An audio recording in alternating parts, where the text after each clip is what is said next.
Welcome to the Resilient Performance Podcast. This is Keep It Real number 29. I'm just going to kick it over to Trevor. Go for it. One of the things that I think is fun to talk about when it comes to like the actual execution of our job on a day-to-day basis is like that balancing, especially when it comes to working with athletes specifically and different levels of athletes, is how much of a role do we play, and it varies athlete to athlete, in terms of improving like their output qualities and the actual technical and execution of a skill and the actual like improvement of working on skills. And kind of what made me think about that is with a lot of the athletes that we work with, especially when it comes to more of like the later stages of return to sport, or an athlete that's really trying to improve like their actual performance, not necessarily just deal with pain, because pain kind of throws a wrench in everything, obviously. But when we work on that ability to, a great example of this is like a vertical jump. We have to work on certain qualities, like physiologic qualities, to improve an athlete's vertical jump. But when it comes to like a 2-foot vertical jump in basketball or volleyball, there's a really large technical component to it. And I think a lot of times people talk about mechanics kind of not mattering, but we all know that's not true. Like the technical aspect of executing a movement like that is really, really high. And the skill to be able to execute it at a high level, like the better athletes execute it more technically sound, right? One of the athletes I've been working with recently was preparing for a combine, and we added like 7.5 inches to his vertical. And again, it's not like just me, it's with his strength coach as well, and his basketball skills coach and all that kind of stuff. But I think it's been an interesting thing for me to kind of go through, because I haven't been doing I've done none of his actual strength work, and I've done some of his plyometrics, but we have really been working on like a technical aspect of it. So being able to kind of blend all 3 of those, all 2 of those kind of components, the actual output qualities that athletes need, but the technical and skill aspects of it as well. Because a lot of times we understand from a rehab lens, like the mechanics in terms of like joint positions and things that athletes need to be able to get into to be able to execute a movement at a high level. But I think sometimes we lose sight of the skill aspect of being able to use those joint positions, in a dynamic way they need to be able to when it comes to the sport or whatever activity that they're preparing for. So we talk about like the ability to load is be able to flex, adduct, and internally rotate. And it's like, well, if you can't do that, you're going to see this compensation and blah, blah, blah. But sometimes we make the jump that if we have had, just because we now have those joint positions, that's going to transfer immediately to them to be able to like do that skill with those joint positions that they need to. But I think we forget sometimes that being able to coach those athletes can oftentimes like teach them how to use that stuff, or B, maybe we don't even have to like chase those joint positions if we just coach them better. So I think that's where like the 3 of us try to kind of operate. It's like, well, how much stuff, like I understand that these may be joint limitations that you express on the table, but can I do a better job of coaching you so I don't have to spend 30 minutes trying to get or access those joint positions, and then you can actually execute your technical skills at a higher level. So in the case of this athlete where you worked on the vertical jump, like what did you work on in terms of the technical aspect of jumping? Like what did you identify that you thought was like maybe negatively affecting his ability to, displace his center of mass vertically compared to what you got him to do later on? So a big thing for him, again, kind of like my assessment is always looking at like what are the what kind of joint limitations do they have? You have to have a certain amount of, hip flexion, hip internal rotation, blah, blah, blah, all that stuff. And then a big part was my force plate assessment, just kind of looking at his eccentric loading pattern specifically, more than it was more of the propulsive phase.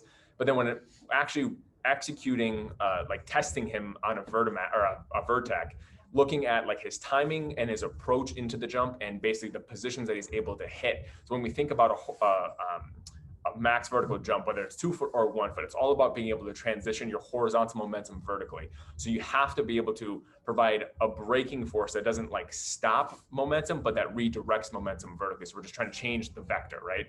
So for him, when he would approach, he would start off too fast, have to take too many braking steps, and he would slow down his velocity before he even got to like his penultimate or his ultimate step, which are basically the 2 steps that really should be redirecting horizontal to vertical. So working on his timing and his approach into the jump to kind of get more comfortable and be in control. So he's really maximizing his horizontal velocity in that penultimate and ultimate step before he's able to, to transition that momentum and that velocity vertically.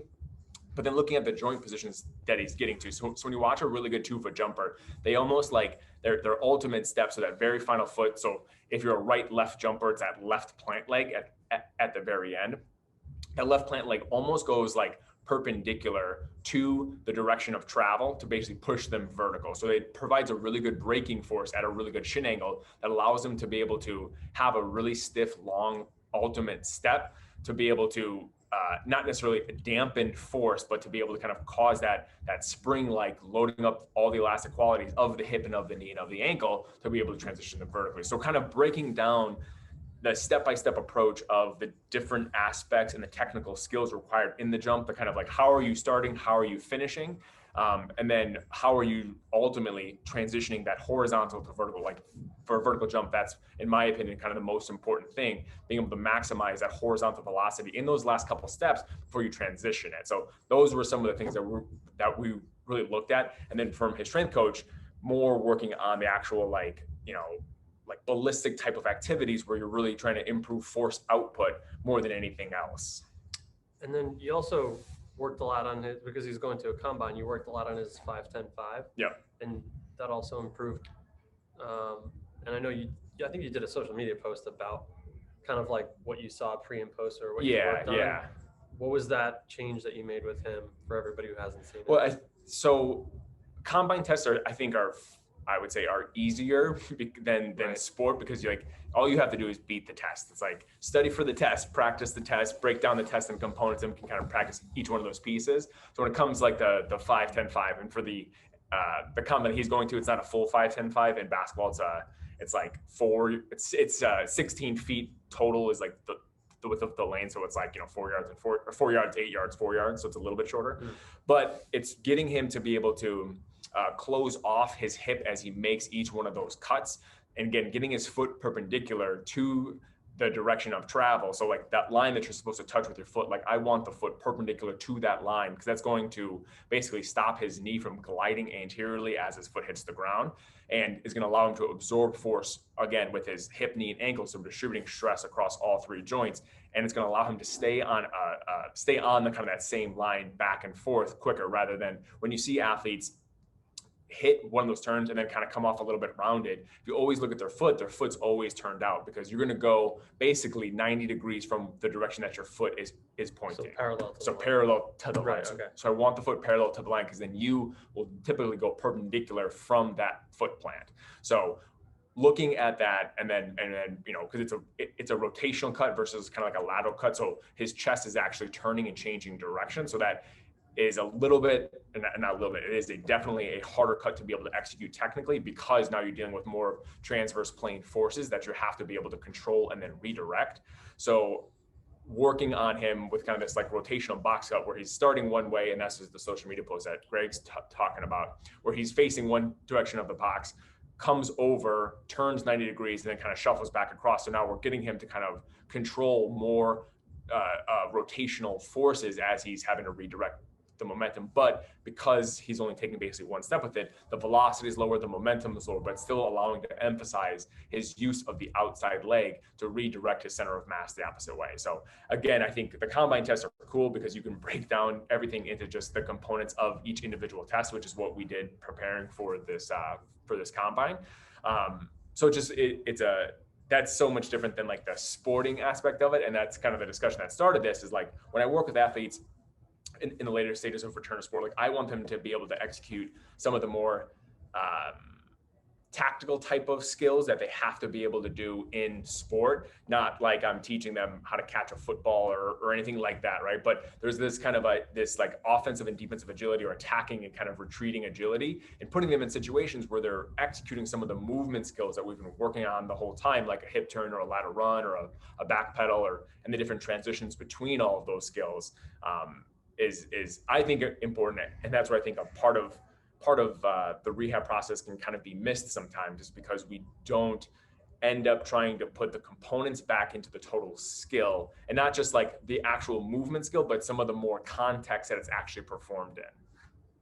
Well, everything you're saying makes total sense. I think it comes down to like should the expectation be that every physical therapist is able to break down Right. combine tests? Like that's a personal interest that you have. For sure. And I think it's really like there's this continuum of athletic preparation where you've got like the rehab side of things, and that blends ideally seamlessly into physical preparation, which blends seamlessly into sport preparation.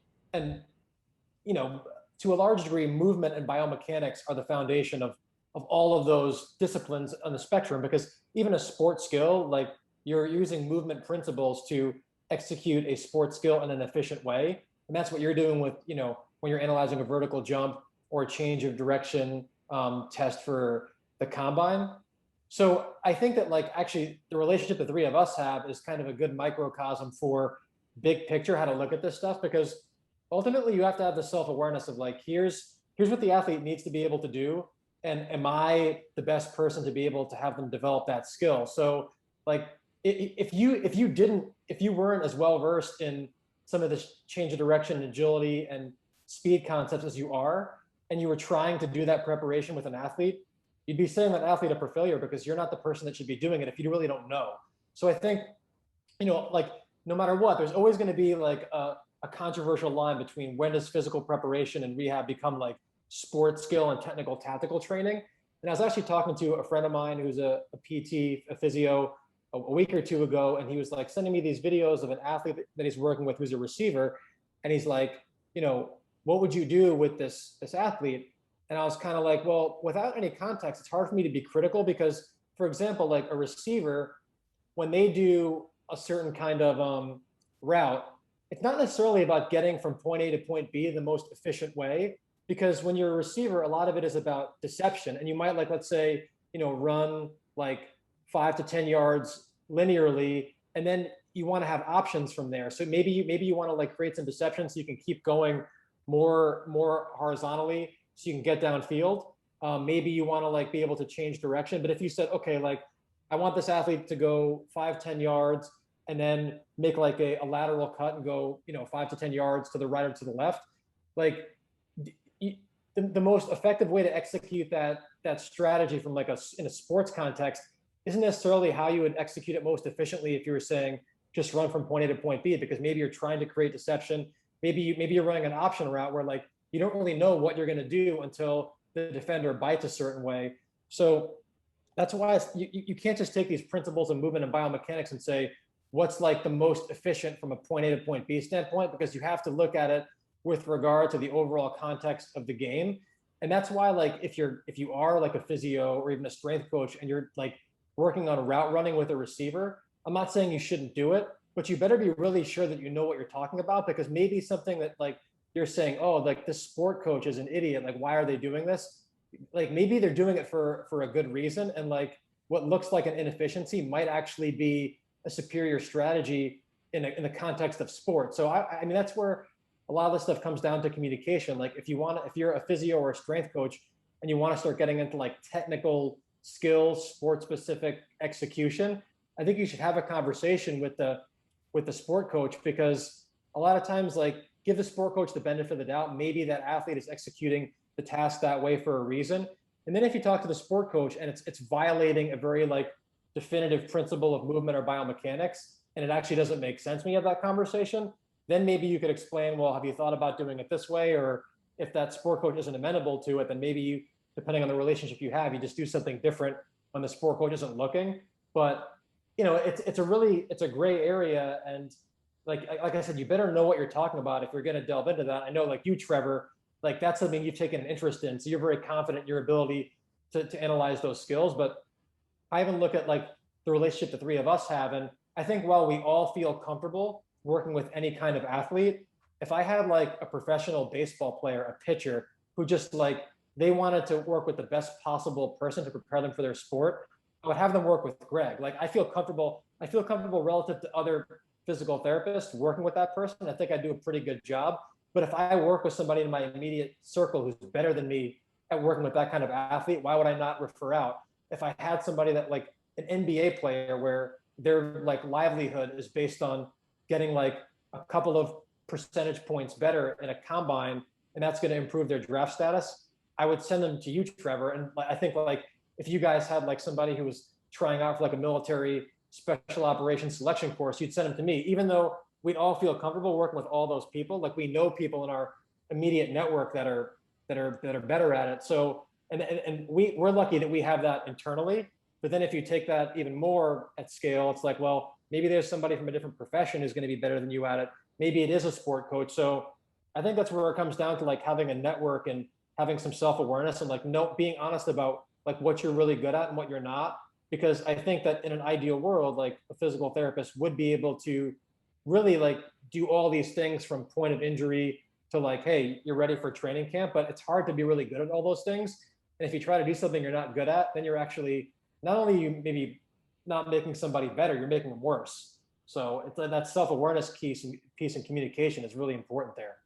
I think like the like just thinking about like your like route running for wide receiver example, I think is like a really good example of like the thought process that we kind of go through as, you know, like if we're working with a wide receiver kind of coming off of an injury, it's like, okay, can you like run fast enough to whatever spot that you got to make a cut? Okay, can you just like get in those positions that you would need to be able to make the cut? Okay, cool. Can you execute that cut and like just follow this path of the cones, and can you run that route? Okay, great. Now it's like, okay, I'm going to be standing there, just make a move on me, go one way or the other. But then when it gets to like the the tactical part of like, okay, how do I execute this route within the concept of like the offense based upon an offensive scheme? Yeah. Like yep. Now we're getting in a world that like personally, like I would be so uncomfortable with, but it's like, I feel comfortable getting an athlete to the point where it's like, all right, now you got to make a move and juke me out or deceive me to, you know, get open. But when it comes to then how are we, you know, executing this based upon a million other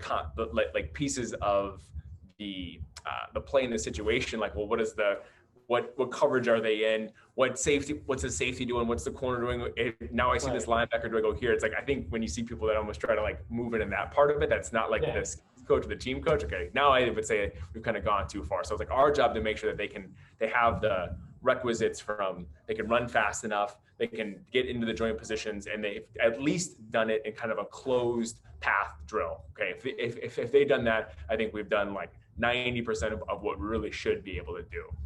And like I actually, if I was working with a receiver, you know, I think that like at a minimum, the physical therapist should be able to get somebody to, number one, achieve position, and then number two, whatever, apply force in the right directions, the right speeds, where people are confident that like they can run. Like I would ask a receiver, like, hey, what routes are you required to run in a game? And I want them to be actually like confident that they can do it.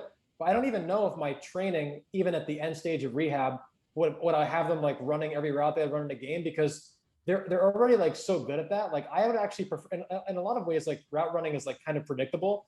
And that's why like even in your course, Trevor, like I would probably, if I was working with a receiver, have them do things that are actually more detached from football, where they're still actually like they're loading the joints in the angles with the forces and the speeds that I want, but it's not sport specific. Because sometimes like when an athlete, especially like someone who's like been doing the same sport for a long time, they can be so efficient at the sport specific skill that they can actually kind of cheat and not load the tissues, the joint angles that you want. So I would try to create more of like a general, you know, a broader like movement foundation, even doing things that are a little bit more like reactive, and even having them like backpedal and do things that a corner might do, just so that like I know that no position, no joint angle has been missed from like a rehab standpoint. They can execute like any general movement skill at any speed that I want.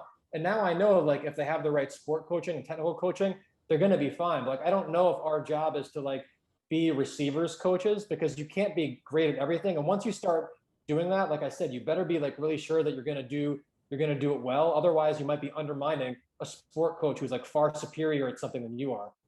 Absolutely. Yeah, and then for me, just going back to relating this to like throwers,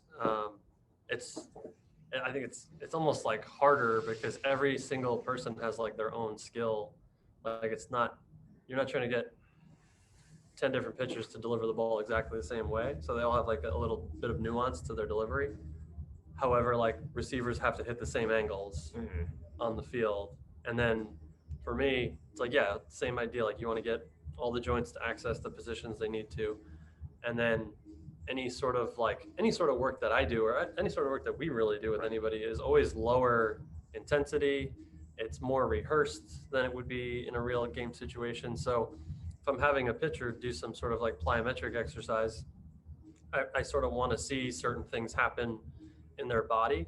But even still, like in this more rehearsed, closed environment, I don't have confidence that it's just going to automatically like transfer over to them actually on a mound, throwing with some intent in a game situation, or not even in a game situation, like even outside of a game in a bullpen. I don't know that doing this plyometric work here is just going to like carry right over. So that's where I make sure I have a pitching coach that I can work with closely, and I do here, which is really nice.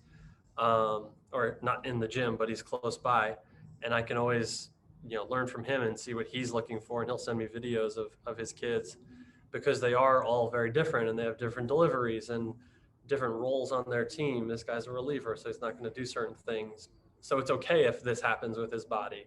So that's like the hardest part for me, I think, is I just have to make sure like the arm essentially can kind of be loaded with a little bit of load, a little bit of velocity that somewhat looks like throwing, and then maybe throw with these athletes.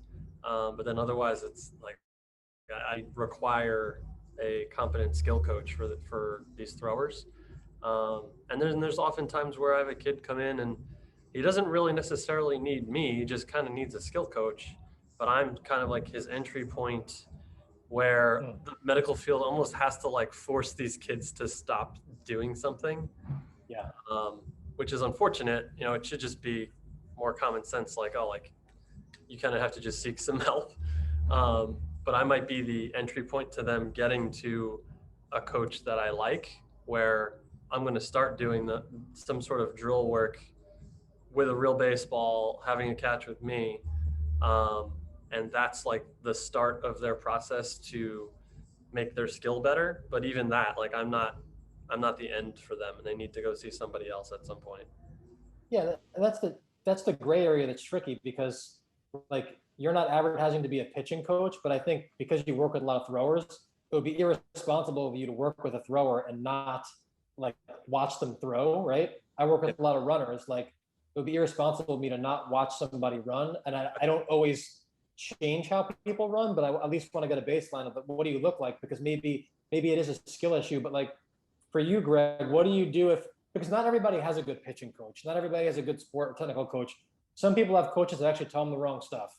So like Greg, if you have somebody that, because you are knowledgeable, just like Trevor's knowledgeable about change of direction work and agility, like you are knowledgeable about like throwing mechanics, and you're not a pitching coach per se, but you could probably do that if you wanted to and be pretty decent at it. Like, what do you do if you are working with someone and their skill of throwing is, in your opinion, not very good and possibly contributing to some of the injuries that they're having, and they either don't have a skill coach at all, or after you dig a little bit deeper into their history, they have a skill coach who, in your opinion, is telling them the wrong stuff? Like, what do you do then? Because then you kind of like have to wear that hat a little bit, right? And I know it's like, yeah. No, it definitely happens, and it happens with a lot of different factors from person to person. Like most recently, I had, I think, like an 11 or 12-year-old, and for him, I did some different sorts of drill work and just had him throw with me with some different coaching cues of just like arm position when his foot's on the ground. Like there's pretty much just like one big rock position that I want to make sure you can get to, and like if you get to that and like everything kind of follows after that in this natural sequence, like that's the most I can kind of do. And I'm kind of comfortable with that, because I know that there are plenty of kids who throw like crap and they never get hurt. So like some of this stuff is really hard to predict. But obviously somebody's here to see me because something's wrong with either how they're throwing, how much they're throwing, or an actual like anatomical, pathoanatomical issue.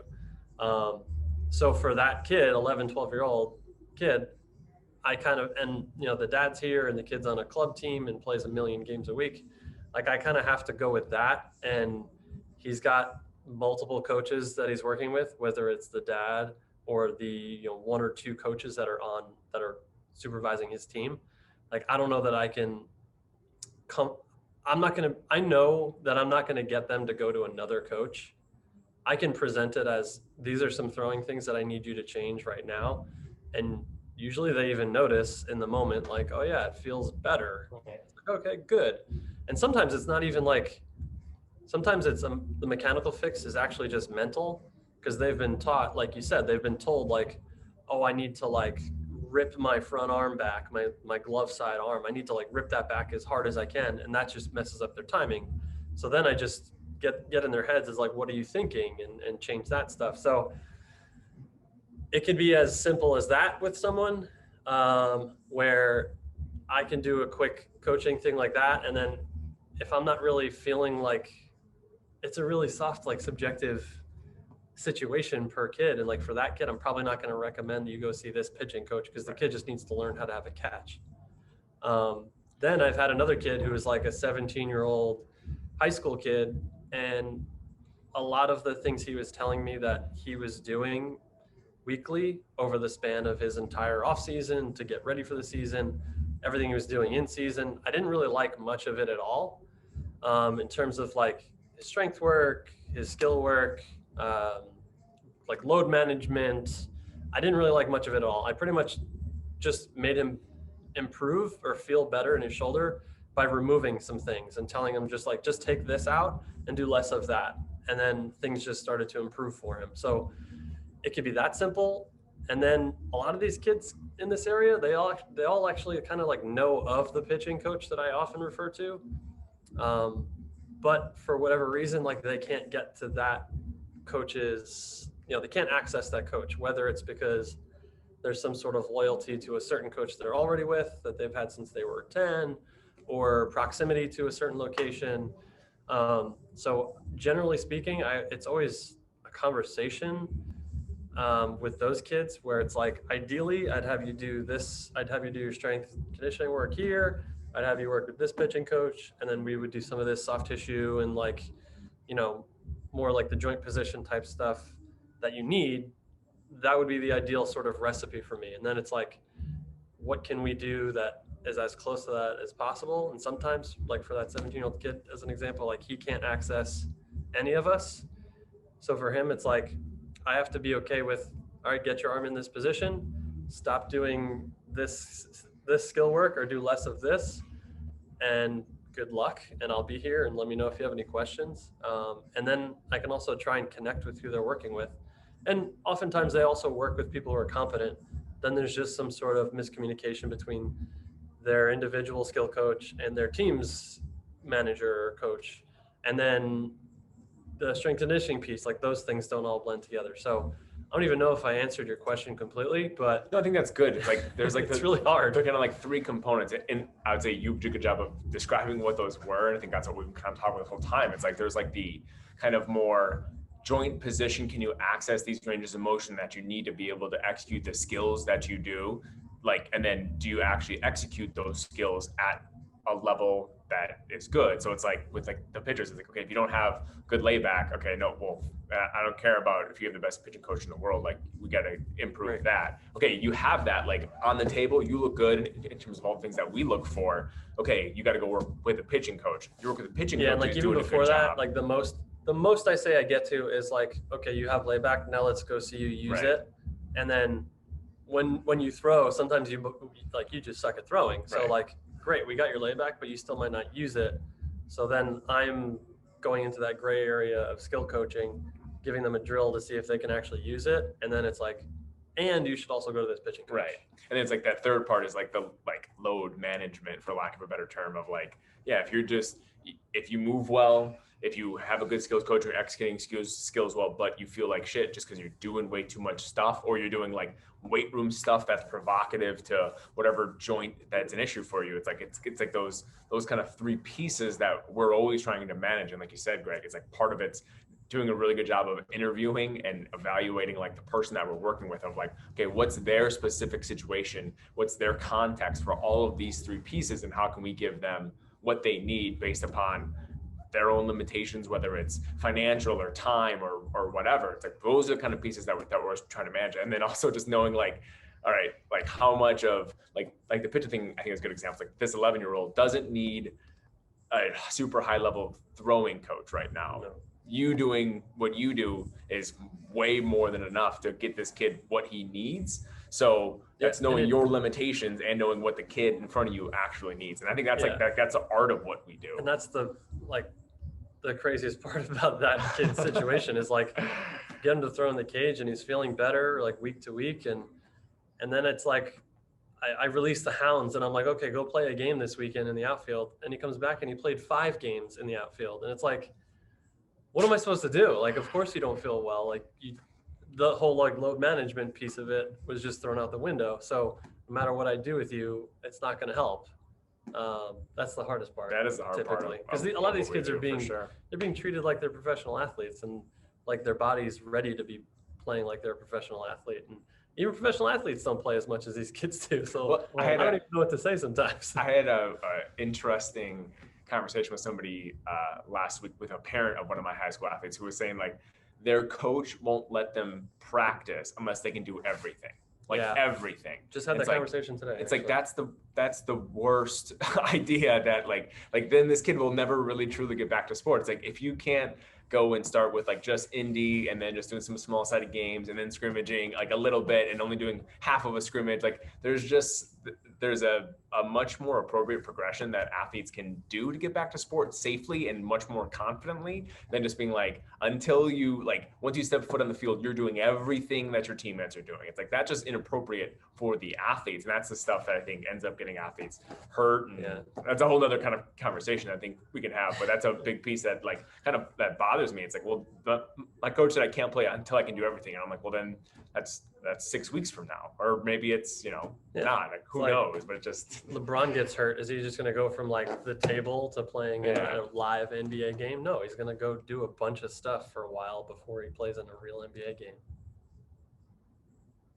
Yeah, I think it's easy when people work in very defined lanes and like an ideal environment, like a pro athlete where they have a strength coach, a physical therapist, a sport coach.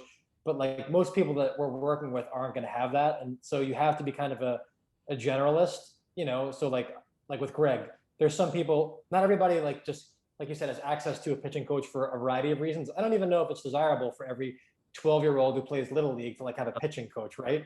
Because that can create some paralysis by analysis too. So yeah, I mean you do have to know stuff beyond like what's in a physical therapist quote unquote lane. But if you get too deep down that rabbit hole and you don't actually know what you're talking about, you can make somebody worse too. So like there's so much of an art to this. And then even the communication piece of if you do encounter something you think an athlete was taught incorrectly from like a sport coach, I think you have an obligation to introduce that athlete to a different way of executing that skill. But you don't want to like undermine somebody either. So there's an art to that. And with most people, like if I don't agree with what they were taught, I'll just say like, we start with like a model of movement. We'll look at people who execute that skill well, not just one person, but a lot of them. I'll say, here are the commonalities. Like we'll film the athlete. Here's kind of what you're doing differently than them. And then you just give them options. And it's like, I'm not telling you that my way is better than what you were taught, but let's just like try this and I'll let you decide. And if there's a really obvious difference in their, in their output or the outcome that they desired, then you don't have to like do a sales pitch. It's obvious to them. So I think with the right kind of coaching, this stuff, the athlete will buy in if you're like systematic about it. But you don't want to say like, well, your coach, your sport coach sucks. You're doing it totally wrong, because that's not good for anybody. Right. Right. Definitely. Awesome. Yeah, I think we beat that up. I don't even know if we were in the same talking about a lot of different stuff. Realm of topic as where we started, but this was great, and we look forward to seeing you guys next time.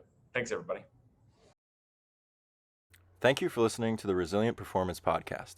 As a thank you for listening, please use promo code PODCAST for 10% off our professional development resources at resilientperformance.com. Also, make sure to sign up for our mailing list to receive exclusive content and promotions.